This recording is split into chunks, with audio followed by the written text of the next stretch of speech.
அஸ்ஸலாமு வரஹ்மத்துல்லாஹி வபரகாத்துஹு. நான் சட்டத்தரணி நுஷ்ரா நஜ்முதீன். மீண்டும் ஒரு பதிவில் உங்கள் அனைவரையும் சந்திப்பதில் மகிழ்ச்சி அடைகின்றேன். அல்ஹம்துலில்லாஹ். இன்றைக்கு நான் உங்களோட பேச போகிற விஷயம் என்னென்னு பார்த்தீங்கன்னு சொன்னால், சர்வதேச பெண்கள் தினம் ப்ளஸ் முஸ்லிம் விவாகரத்து சட்டம், இது சம்பந்தமான விஷயம்தான். எஸ், இன்றைக்கு டாக் ஆஃப் த டவுனா இன்றைக்கு இருக்கிற விஷயம் இதுதான். ரைட், எல்லாருக்கும் தெரியும் மார்ச் 8ஆம் தேதி சர்வதேச பெண்கள் தினம். இதை செலிப்ரேட் பண்ற முகமாக உலகளாவிய ரீதியிலும் சரி, இலங்கையிலும் சரி, பல நிகழ்ச்சிகள் ஏற்படுத்தப்பட்டு பல பரிசுகள், பல போற்றுதல்கள், கௌரவங்கள் எல்லாம் பெண்களுக்கு வழங்கப்படுது. அந்த அடிப்படையில இலங்கை பாராளுமன்றத்துல பெண் உறுப்பினர்கள் அதிகமாக இருக்கிறதால பெண்கள் ஸ்பெஷல் என்ற மாதிரி ஒரு நேரம் ஒதுக்கப்பட்டு அவங்களை அப்ரிஷியேட் பண்றதுக்கும், அவங்கள பாராட்டுறதுக்கும், அவங்களுக்கு தேங்க்ஸ் பண்றதுக்கும் வாழ்த்துறதுக்குமான நேரம் ஒதுக்கப்பட்டு நடைபெற்று கொண்டு இருந்துச்சு. அதே மாதிரி முஸ்லிம் விவாகரத்து சட்ட திருத்தம் தொடர்பான விவாதமும் நடைபெற்றது. அந்த விவாதத்துல முஸ்லிம் விவாகரத்து சட்டம் தொடர்பான பிழையான சில கருத்துக்கள் முன்வைக்கப்பட்டது. அதிலும் குறிப்பாக டாக்டர் அர்ச்சனா ராமநாதன் அவர்களால் பேசப்பட்ட சில விஷயங்கள் பச்சை பிழையான பொய்யான கருத்துக்களை அவரு பப்ளிக்கு சொல்றதோட அது ஹன்சாட்ல ரிப்போர்ட் பண்றதுக்கும் அவர் நடந்து கொண்டு இருக்கின்றாரு. ரைட், பார்த்தோம் என்று சொன்னா, ஜனாதிபதி சட்டத்தரணி பாராளுமன்ற உறுப்பினர் ஃபைசர் முஸ்தபாவும் இது சம்பந்தமா கருத்தோடு தெரிவிச்சிருந்தார். அவர் கருத்து தெரிவிக்கிற நேரம் urgent reform needed, அதாவது அவசரமா செய்ய வேண்டிய திருத்தங்கள் என்ற அடிப்படையில சில கருத்துக்கள் அவர் முன்வைக்கப்பட்டிருந்துச்சு.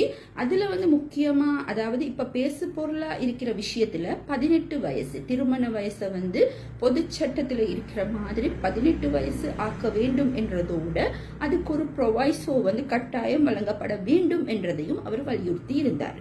அதோட சேர்த்து பெண்கள் தனது விருப்பத்தை தெரிவிக்கும் முகமாக மேரேஜ் சர்டிபிகேட்ல கையொப்பம் இட வேண்டும் என்றதையும், அடுத்தது குவாசி சிஸ்டம், குவாசி கோர்ட்ன்றது எங்களுக்கு தேவை என்னன்னு கேட்டா இது எங்களோட பர்சனலோ எங்களோட அடையாளம், இது எங்களுக்கு தேவை என்றதோட பெண் காதி நீதிபதிகள் தொடர்பாகவும் காதி சிஸ்டத்தை அப்கிரேட் பண்றது தொடர்பாகவும் பல விடயங்கள் அவர் பேசி இருந்தார். ஓகே, அதை குறிக்கோள் காட்டி டாக்டர் அர்ச்சனா ராமநாதன் அவருக்கு வழங்கப்பட்ட நேரத்துல அவர் சில விஷயங்களை பாயிண்ட் அவுட் பண்ணி இருந்தாரு. அவர் பாயிண்ட் அவுட் பண்ணின விஷயத்துல சில விஷயங்களை ஏற்றுக்கொள்ள முடியும். என்னன்னு கேட்டா, அவர் சொல்றாரு முஸ்லிம்கள் தனித்துவமானவர்கள், அவர்களது நடத்தை தனித்துவமானது, அவங்க எல்லா சமூகத்தை விடையும் வித்தியாசமா தான் நடப்பாங்க.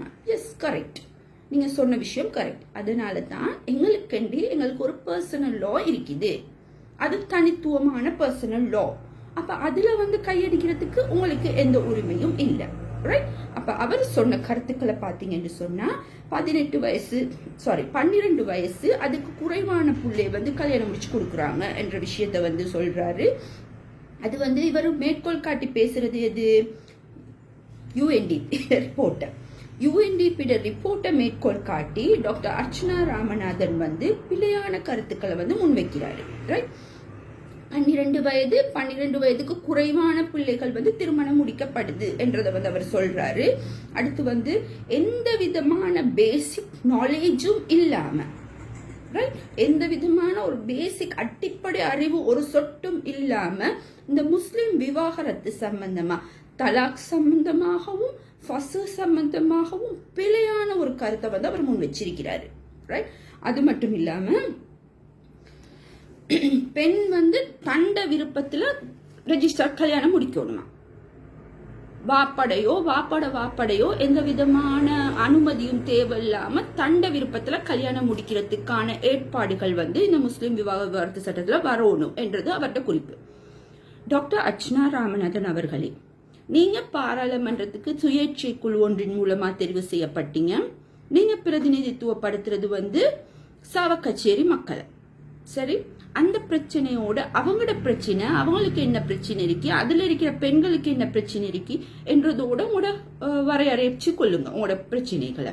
பாராளுமன்றத்துல பேச போக்கல நீங்க அடிக்கடி சொல்றது தானே இயக்கம் என்றீங்க, அடுத்தது என்ற தலைவன் என்ற சாவக்கச்சேரி மக்கள் என்றீங்க, ஏண்ட தங்கம்ன்றீங்க, அதோட நீங்க வரையறுத்துக்கோங்க.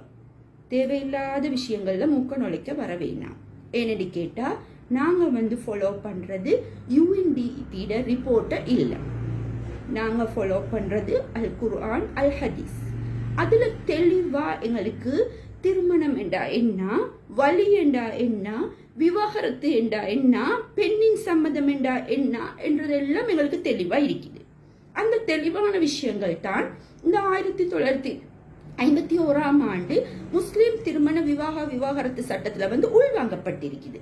நீங்க நினைக்க வேணும் இது 1951ஆம் ஆண்டு தான் உருவாக்கப்பட்டுச்சு. மிஸ்கின் உம்மட கேஸ்ல, அதாவது 1927ஆம் ஆண்டுல உருவாக்கப்பட்டதுல திருத்தம் தான் அமெண்ட்மெண்ட்ஸும் அந்த ரீப்ளேஸ் பண்ணப்பட்டது தான் 1951ஆம் ஆண்டு முஸ்லிம் விவாகரத்து சட்டம். சரியா?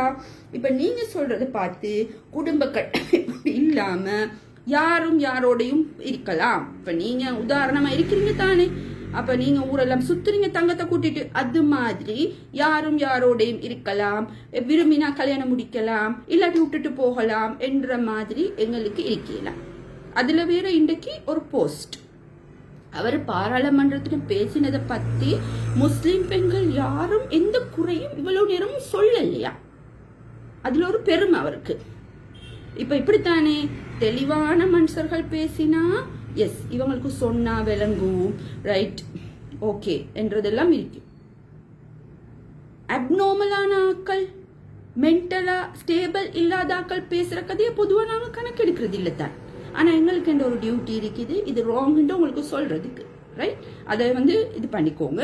என்ன கேட்டா பாராளுமன்றத்துல நீங்க பேச போக்கோல பெரிய ஒரு அற்புதம் ஒன்று நிகழ்ந்துச்சு. அதை பாராட்டியே ஆகணும். என்னன்னு கேட்டா முனீர் முலாஃபர் பாராளுமன்ற உறுப்பினர் பிரதி அமைச்சர் அவங்க டக்குன்னு உணர்ச்சி வசப்பட்டு எழும்பி தெரியாத விஷயங்களை பேசவானம் என்று ஒரு வார்த்தை விட்டாரு. அது சந்தோஷமான விஷயம், அப்ரிஷியேட் பண்ணப்பட வேண்டிய விஷயம். ஏன்னு கேட்டா எதுக்குமே வாய் திறக்காத ஆக்கள் இதுக்கு அந்த உணர்ச்சி வசப்பட்டு அந்த வார்த்தையை சொல்லிட்டாங்க, அடுத்த ஸ்டெப் அவங்க எடுக்கல. ஏன்னு கேட்டா மேலிடத்திலிருந்து ஆர்டர் வரல தானே மத்தது பேசுறதுக்கு. அதனால உணர்ச்சி வசத்துல அவருக்கு அந்த வார்த்தை வந்துட்டு, ஆனாலும் அதை நான் பாராட்டுறேன். எதிர்காலத்திலையும் இப்படியான விஷயங்கள்ல நீங்க பேசணும் என்றது முனீர் முலாஃபர் மௌலவியிடம் என்ற தாழ்மையான வேண்டுகோள், ரைட்? இப்ப இத ஃபைசர் முஸ்தபாவோட ஸ்பீச்சை மேற்கோள் காட்டி டாக்டர் அர்ச்சுனா பேசுறாரு. இது ரெண்டும் முடிஞ்ச உடனே சரோஜா பால்ராஜ் அமைச்சர், மகளிர் விவகார அமைச்சர் என்ன செய்யறாங்க, பேசுறாங்க. எஸ், நாங்கள் இதை செய்வோம், அப்படி செய்வோம், இப்படி செய்வோம், அதெல்லாம் செய்வோம். அதுக்காகத்தான் நாங்கள் மல்டி செக்டோரியல் கமிட்டி ஒன்று உருவாக்க போறோம். இந்த கமிட்டி மூலமா நாங்கள் செய்வோம். மல்டி செக்டோரியல் கமிட்டி என்னத்துக்கு? நாங்க முஸ்லீம்கள், அப்ப முஸ்லீம்களோட பிரச்சனைய பாக்குறேன்னு சொன்னா முஸ்லீம் சம்பந்தப்பட்ட ஆக்கள் தான் இருக்க வேண்டுமே தவிர அங்க மல்டி செக்டோரியல் எல்லா பிரதிநிதிகளையும் கொண்டு அச்சாராக்க வேண்டிய தேவையொன்று இல்லை. இது சம்பந்தமா டிஸ்கஸ் பண்றதுக்கு இலங்கை முஸ்லீம்கள் பிரதிநிதித்துவப்படுத்துறதுக்கு அகில இலங்கை ஜமியத்துல் உலமா இருக்கு, முஸ்லீம் சிவில் சொசைட்டிஸ் இருக்குது. இப்ப முஸ்லீம் பாராளுமன்ற உறுப்பினர்கள் எடுக்கிட்ட வாய் திறக்கிறாங்க இல்லையே. அப்ப மக்களோட பிரச்சனையை பேசுறதுக்கு சிவில் சொசைட்டிஸ் இருக்குது, இவங்க போதும். அப்ப மல்டி செக்டோரியல் கமிட்டி என்று வார நேரம் இன மக்கள் எல்லாம் கொண்டு அதுளுக்கு போட்டு எங்கட முஸ்லீம் தனித்துவமான பர்சனல் லா அச்சாறு ஆக்குறதுக்கு தயவு செஞ்சு முயற்சிக்க வேணாம். எங்கட முஸ்லீம் கம்யூனிட்டியோட பேசி அதுல ஒரு திருத்தத்துக்கு தெளிவோண்டு காண்டா நல்லா இருக்கும் என்றது என்ற தாழ்மையான வேண்டுகோள். அடுத்தது நாங்க பார்க்க போக்கல முஸ்லிம் சமூகத்துல மட்டும்தான் எல்லா பிரச்சனையும் இருக்குது, பெண்களுக்கு எல்லா பிரச்சனையும் இருக்குது என்ற மாதிரி ஒரு பிம்பம் ஒன்று வந்து கொண்டிருக்குது. ஆனா BBC ஆய்வு கட்டுரை அண்மையில வெளியிட்டிருந்தது, சிறுவர் அதாவது பெண் சிறுமியர்கள் பாடசாலை சிறுமியர் கற்பம் தரிச்சிருக்கிறாங்க, பிரெக்னன்ட் மதர்ஸ் ஆகிருக்கிறாங்க. அப்ப யங் பிரெக்னன்ட் மதர்ஸ் என்று பாக்குற நேரம் 2013 163 பேரும், 2023 163 பேரும், 2024 213 பேரும் யங் பிரெக்னன்ட் மதர்ஸா வந்திருக்கிறாங்க. இது வந்து நான் சொல்லல, பிபிசி ஆய்வு கட்டுரை. இந்த 2024 வந்து 10 வயசுக்கு குறைந்த ஒரு சிறுமியும் வந்து தாயாகி இருக்கிறாங்க என்றது வந்து அதிர்ச்சியான தகவல். தயவு செஞ்சு அமைச்சர் சரோஜா போல்ராஜ் அவர்களே, இதுல பாருங்க எத்தனை முஸ்லிம்கள் இருக்கிறாங்கன்னு சொல்லி. இந்த ஸ்டேட்மெண்ட் இருக்குதானே, இது வந்து போலீஸ் சிறுவர் மற்றும் மகளிர் துஷ்பிரயோக விசாரணை அமைப்பிட வந்து அறிக்கை ரிப்போர்ட். இதைத்தான் பிபிசி மேற்கோள் காட்டி பேசியிருக்குது. இதுல கொஞ்சம் பாருங்க, சிறுவர் வந்து இந்த இதுல வந்து முஸ்லிம் பிள்ளைகள் இருக்குதா இல்லாட்டி வேற யாரும் இருக்கிறாங்களான்னு கொஞ்சம் தேடியும் பாருங்க. என்னன்னு கேட்டா, எதுக்கு எடுத்தாலும் என்ன நடந்தாலும் நாட்டுல எவ்வளோ பிரச்சனை இருக்குது. எந்த பிரச்சனை வந்தாலும் கையில் எடுக்கிற ஒரு ஆயுதம் வந்து இந்த முஸ்லிம் விவாகரத்து சட்டம். ஆகவே தெரியாத விஷயத்த பேசக்கூடாது. அதை பத்தி பேசணுமெண்டா அது சம்பந்தமான முழு அறிவு முழு அது அறிக்கையோட பேசணும். சரி, இது வந்து டாக்டர் அர்ச்சனா ராமநாதன் அவர்களுக்கு. நீங்க ஒரு விஷயத்த பேசுறீங்க என்று சொன்னா முழு அறிவு அந்த சம்பந்தம், தலாக்கண்டா என்ன, ஃபஸ்ஹுண்டா என்ன, அதோட முழு அறிவோட நீங்க பேசணும். எதற்காக வந்து வழி வந்து பெண் சம்மதம் வந்து எடுக்கிறது உங்களுக்கு எந்த பிரச்சனையும் இல்லை. ஆனா எதற்கு தந்தை வழி ஆண் உறவினர்கள் வந்து வழியா நிக்கிறாங்க என்றதெல்லாம் தெரிஞ்சு கொண்டு நீங்க பேசணும். இது உங்களுக்கு படிக்கிறதுக்கான ஒரு டைம். இது சம்பந்தமா படிச்சுட்டு நீங்க சொன்னது ராங், இது தான் சரி என்று பாராளுமன்றத்துல உங்களுக்கு பேசலாம். ஆகவே நாங்களும் திருத்தங்கள் வேண்டும் என்று நிறைய டைம் கேட்கிறோம். அந்த திருத்தங்கள் வந்து குர்ஆன் ஹதீஸுக்கு முரண்படாம எங்கட சமூகத்துக்கு அதாவது எங்கட உரிமைகளுக்கு பங்கம் இல்லாம இருக்கணும் என்றதுதான் எங்கட வேண்டுகோள். ரைட், மகளிர் தினம் என்றா முஸ்லிம்ல மட்டும்தான் மகளிர்கள் இருக்கிற மாதிரியும் அவங்களுக்கு மட்டும்தான் பிரச்சனைகள் இருக்கிற மாதிரியும் ஒரு பிம்பத்தை ஏற்படுத்த வேண்டாம். UNDP ரிப்போர்ட்டை வந்து இன்னும் வந்து அமுல்படுத்தணும். அதாவது UNDP ரிப்போர்ட்டின் படித்தான் இந்த திருத்தங்களை செய்யணும் என்று என்ன வேண்டாம். ஏனென்று கேட்டா USAIDால அந்த திருத்தங்கள் அந்த இதுக்கான ஃபண்ட் எல்லாம் நிப்பாட்டிட்டாங்க. இவ்வளவு நாள் செஞ்சது போதும், எடுத்த கடமைக்காக வேண்டி செய்யணும் என்று தயவு செஞ்சு நினைக்க வேணாம் யாரும். திருத்தங்கள் வந்து குர்ஆன் ஹதீஸுக்கு முரண்படாத திருத்தங்களா இருக்க வேண்டும் என்று கேட்டு மீண்டும் ஒரு பதிவில் சந்திக்கும் வரை அஸ்ஸலாமு அலைக்கும் வரஹ்மத்துல்லாஹி வபரகாத்துஹு.